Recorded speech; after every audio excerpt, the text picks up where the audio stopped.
Bienvenidos nuevamente a este su canal paranormal, el canal de abducciones alienígenas, de aliens reales, de encuentros cercanos, encuentros con el más allá, de demonología, entre otros. Hoy nos hemos citado en una noche de terror, recordando este caso de los Warren que todo el mundo conoce, y es El diablo me hizo hacerlo, o Juicio al Diablo, que es el caso en Estados Unidos más relevante a nivel de jurisprudencia, por así decirlo, porque era un imposible jurídico, porque es muy difícil de creer para una corte en un país como los Estados Unidos que alguien asesinó por posesión demoníaca. Hoy vamos a estar analizando este caso y este segmento que va dividido en dos partes. El primero, que vamos a analizar un poco sobre la historia, vamos a analizar cada detalle de este caso, por qué a los Warren en algún momento los tildaron de farsantes o los tildaron de haberse aprovechado de esta familia. Vamos a analizar cada uno de los detalles. Así que nada, ya tengo listo el spot, ya tengo mi vodquita, tengo mi Coca-Colita y mis cigarros. Y vamos a iniciar ahorita porque lo que se viene va a estar muy, muy interesante. Aparte de que es un podcast que hace muchísimo tiempo he querido hacer, por ahí está el equipo de producción, por ahí están ahí sentados escuchando el podcast. Así que vamos a darle. Bueno, iniciemos con esta historia. Este caso comienza con una familia muy normal, no una familia convencional o una familia dentro de lo común en Estados Unidos, la cual estaba compuesta por sus padres y hermanos. Pero esta historia se centra en dos personajes principales, el cual era un niño que estaba poseído y el novio de una de sus hermanas, que tiene por nombre Cheyenne Johnson. ¿Cómo empieza esta historia? Esta familia compra una casa, la cual era el hogar de sus sueños. Ellos lo describen como una casa la cual su familia podría vivir cómodamente, ya que eran una familia muy abundante. Ahí este niño empieza a sentir momentos y circunstancias muy paranormales, como objetos que se movían, pisadas, se sentía observado. Este niño empieza a experimentar sensaciones en su cuerpo que nunca había sentido. Su cuerpo estaba totalmente frío y sus ojos ya se estaban apagando a medida que pasaban los días. Este niño empieza a describir a su familia que veía a un niño disfrazado de Halloween con los ojos negros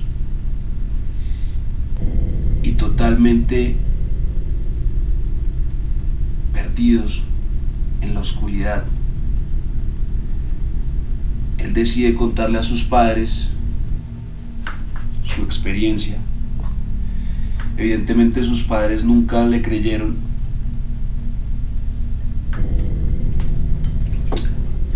hasta que un día el niño empieza a experimentar situaciones muy paranormales dentro de su habitación. Es en ese momento que sus padres ingresan al cuarto, y fue uno de los momentos donde sus padres decidieron creer todo lo que su hijo les estaba manifestando. Allí es cuando se dan cuenta que evidentemente sí estaba sucediendo algo, y es que sus padres describen que este momento fue que todo su cuarto se sacudió como un terremoto, como si una fuerza sobrenatural estuviese haciendo acto de presencia en ese momento en la habitación. Su familia, muy desesperada, en busca de ayuda, empiezan a ver las posibles opciones de solución. La primera solución fue buscar obviamente la Iglesia Católica. Allí es cuando entra en esta historia Ed y Lorraine Warren, que tienen mucho que ver en esta historia porque ellos fueron los que apoyaron el caso de este niño y de la familia Glatzel.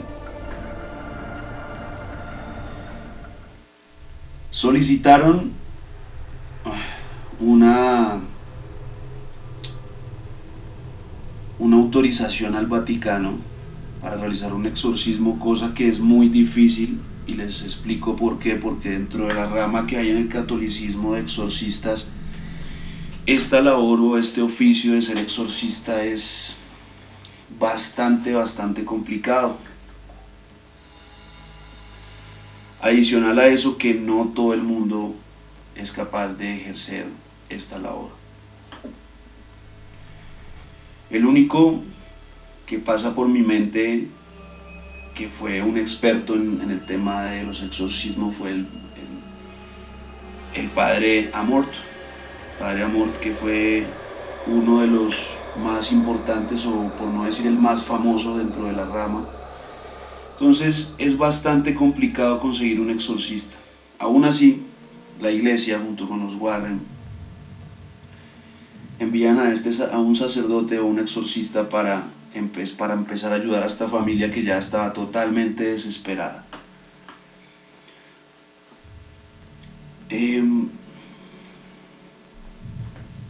Ocurre el exorcismo, empiezan a haber sucesos paranormales en toda la casa, empiezan a moverse objetos, empieza a temblar durísimo la casa en el exorcismo. Creo que el sacerdote que estaba en ese momento haciendo el exorcismo resulta herido. Era un exorcismo muy difícil porque se estaban enfrentando a un demonio que era muy poderoso, bajo la influencia lógicamente de fuerzas totalmente extrañas, fuerzas totalmente desconocidas. ¿Qué sucedió? Pues Cheyenne Johnson, que era el novio de la hermana de este niño, lo toma por los brazos y le dice: tómame a mí.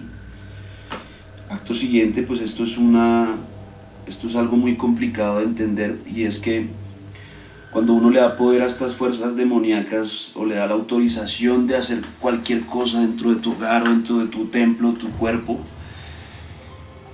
tú le estás diciendo que haga contigo lo que quiera. Entonces, acto siguiente, pues acaba el exorcismo, el niño queda presuntamente liberado de este demonio. Meses después sucede lo siguiente.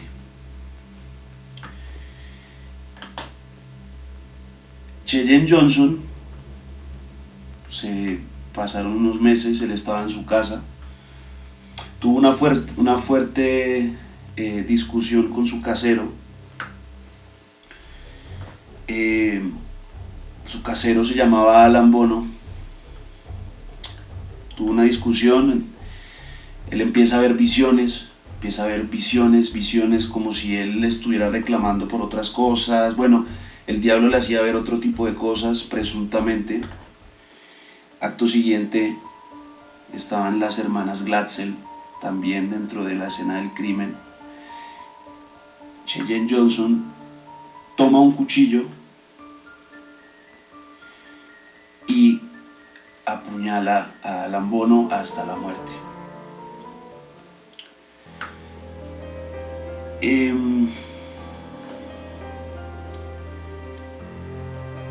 Hay muchas personas que dicen que este caso es muy difícil de analizar porque pues obviamente, como les digo, en Estados Unidos el tú llegar a una corte y decir es que el diablo me hizo hacerlo o estoy poseído, pues obviamente eso es un imposible jurídico. Si hablamos dentro de todo lo que sucede en un caso como este, pues es algo muy difícil de creer, es algo que no todo el mundo lo podría procesar.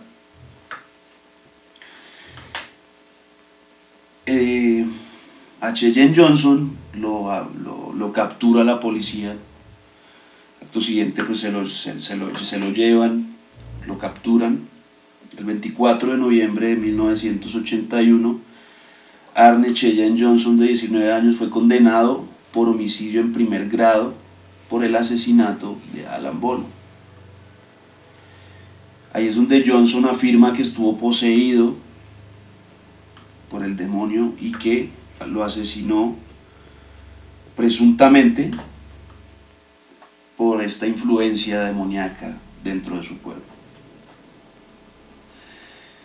¿Qué sucede con este caso? Se convierte rápidamente en objeto de una gran controversia, de fascinación.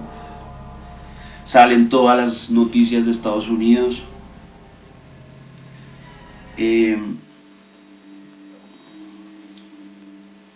Recuerden que el niño mencionado en esta historia se llamaba David Glatzel, y fue el primero que estuvo poseído. Y pues lógicamente la versión es que este demonio presuntamente se traspasó de un cuerpo a otro cuerpo. Después de presentar todo este tipo de situaciones, hay muchas versiones, tanto como a favor y en contra, y las que son en contra dicen que los Warren se aprovecharon de todo este episodio macabro dentro de todo esto que sucedió con este caso, y hay mucha gente que dice que evidentemente todo esto fue una farsa para encubrir el asesinato de Cheyenne Johnson. Lo que sucede después es que él en la cárcel, en 1985, se casa con Debbie Glatzel, se casaron en prisión. Arne fue liberado un año después tras haber cumplido 5 años de sentencia, y por buena conducta él sale de la cárcel. La pareja permaneció unida hasta la muerte de Debbie en 2021. Debbie Glatzel murió en 2021. Al día de hoy Johnson sigue manteniendo su inocencia y dice que nunca ha matado a nadie, nunca le ha hecho daño a nadie. Dice en el documental que es imposible que yo haya hecho esto, tienen a la persona equivocada. El detective en cuestión, que esa es otra connotación bastante interesante, dice que en el momento que empieza el interrogatorio, que lo empiezan a interrogar, pareciera como si Cheyenne Johnson no recordara nada del asesinato, o sea, como si él no se pudiese acordar de absolutamente nada. Y ahí es donde existe como una controversia, porque pues luego de que Cheyenne Johnson fue analizado también por un psiquiatra dentro de la prisión, por el detective, tiene indicios de que él no recuerda cómo fue el asesinato. Sin embargo, pues las hermanas Glatzel estuvieron presentes en la escena del crimen y ellas sí lo vieron apuñalar a Alan Bono. ¿Qué sucede con el tema monetario? Hablemos del tema del marketing paranormal que se armó también. ¿Por qué digo marketing paranormal? La familia Glatzel recibe $4.500 en esa época por vender la historia de los Warren, más de $81.000. Uno de los hermanos en el documental de los Glatzel dice que todo fue mentira, que los Warren ganaron mucho dinero con ellos, que los Warren se aprovecharon de esa situación. Y también se habla de un posible encubrimiento de un asesinato en primer grado. Y ahí es donde está lo jodido del asunto. ¿Cómo podemos determinar que este caso sea verdad o mentira? Yo me baso en mi opinión personal, en mi opinión más o menos experta, porque no soy experto en temas judiciales, pero sí puedo decir que David Glatzel o David Glatzel, como lo quieran mencionar, estuvo poseído. Y sí hay pruebas que lo confirman, hay fotos, hay documentos y hay evidencia que tomaron los Warren que este niño sí estuvo poseído. Que se haya traspasado o no este demonio a otro cuerpo ya es otra historia, que lo analizaremos poco a poco hasta llegar a una conclusión más fuerte. Bueno, y con esto concluimos la primera parte de este expediente Warren, del diablo me hizo hacerlo. La primera parte. En la segunda parte vamos a estar con un invitado muy especial. Ustedes lo han visto por ahí en redes sociales, lo han visto por ahí en series muy famosas colombianas, así que vamos a estar con este señor actorazo, el cual admiro mucho, y decidió decirme un sí para esta invitación, para que nos dé un punto de vista más para que nos dé un punto de vista desde otro lado, como tal vez como padre, como persona creyente en alguna religión, y que nos dé una opinión en base a su experiencia. ¿Qué podemos destacar sobre este caso? Importantísimo, no olviden suscribirse a todos nuestros canales, que ya estamos en todas las plataformas digitales. Estamos en YouTube, estamos en Instagram, estamos en Facebook. Estamos ahorita también inaugurando nuestro nuevo escenario de podcast en Spotify, para que puedan también escuchar este mismo formato sin video para toda la gente hispanohablante. Imagino que todas las personas que no saben español ahí van a ver los subtítulos. Y voy a dejarle mis redes sociales por aquí.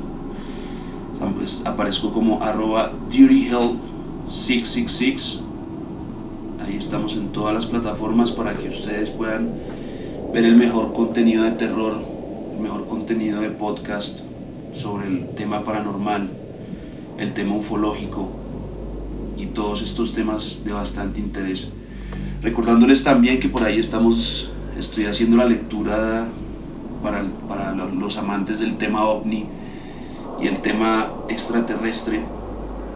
Estamos haciendo la lectura de un libro que es Los alienígenas en la historia, un libro que yo sé que les va a abrir la percepción hacia otro plano, referente a quiénes eran, por qué nos visitaron y por qué se fueron, cuándo volverán, las preguntas que nosotros nos hacemos. Y adicional a eso también vamos a estar por ahí en un campamento. Vamos a estar acampando por ahí en sitios muy estratégicos de avistamientos ovnis. Queríamos hacer un reportaje en la Peña de Huayca, pero pues hay ahorita muchos comentarios negativos. Esto es un mensaje para la alcaldía de Tabio, de Tenjo, que estén más pendientes de las personas que visitan la Peña, porque se están presentando robos masivos en la Peña de Huayca. Entonces, para que las autoridades estén más pendientes de estas situaciones, porque pues como bien saben, los pueblos aledaños a la peña dependen del turismo y si están todo el tiempo robando, pues no van a tener platica del turismo. Entonces esto es un mensaje para el alcalde de Tabio, de Tenjo, pilas, porque tienen un problema de inseguridad bastante grande en la peña. Posiblemente estaremos acampando quizás en el Neusa, que en el Neusa también hay varios avistamientos de ovnis. Yo nunca he acampado en el Neusa, supongo que va a ser mi primera experiencia en el Neusa. Tengo amigos que han acampado ahí, amigos que me comentan que evidentemente se ven cositas ahí. Entonces nada, gracias por estar acá en este podcast y nos vemos en el segundo episodio a la misma hora, por el mismo canal, con un buen vodka y con toda la disposición. Así que nada, mis queridos internautas de lo desconocido, un abrazo, cuídense.